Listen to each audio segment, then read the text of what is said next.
Detail 1. Before and After Science took 2 years to make, finally being released in December 1977. The lengthy creation time was in due part to Eno being hospitalized in 1975 after he was hit by a taxi crossing the street and had to spend several weeks recuperating at home. His girlfriend brought him an old record of harp music, which he could listen to while in bed. He realized that he had set the amplifier to a very low volume and one channel of the stereo was not working, but he lacked the energy to get up and correct it. He later said about the listening experience, "This presented what was for me a new way of hearing music, as part of the ambience of the environment, just as the color of the light and the sound of the rain were parts of the ambience.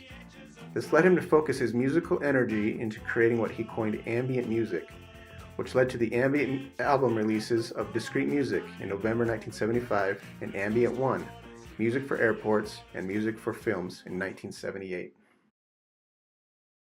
Over 100 tracks were written during the recording sessions, but only 10 making the album's final cut. During the writing process, Eno worked extensively with the musicians using instructional cards called the oblique strategies, created by Brian Eno and Peter Schmidt. The deck of cards came in a black box and each card offered a challenging constraint meant to help artists, particularly musicians, promote creativity, break creative blocks, and encourage the user to use lateral thinking. Card examples include what to increase, what to reduce, work at a different speed, and honor thy error as a hidden intention. Through this method of writing and creation, Eno was able to write this vast number of songs during the recording process.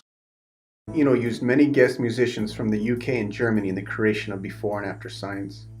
Musicians include members of Roxy Music, Free, Fairport Convention, Can, and Cluster.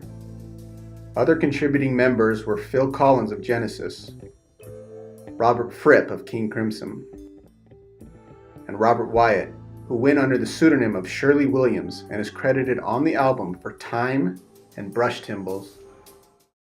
Eno referred to Before and After Science as ocean music, as opposed to the music on his previous album Another Green World, which Eno described as sky music. References to water in the lyrics appear throughout Before and After Science in songs such as Backwater, Julie With, and By This River. Stuck by this river.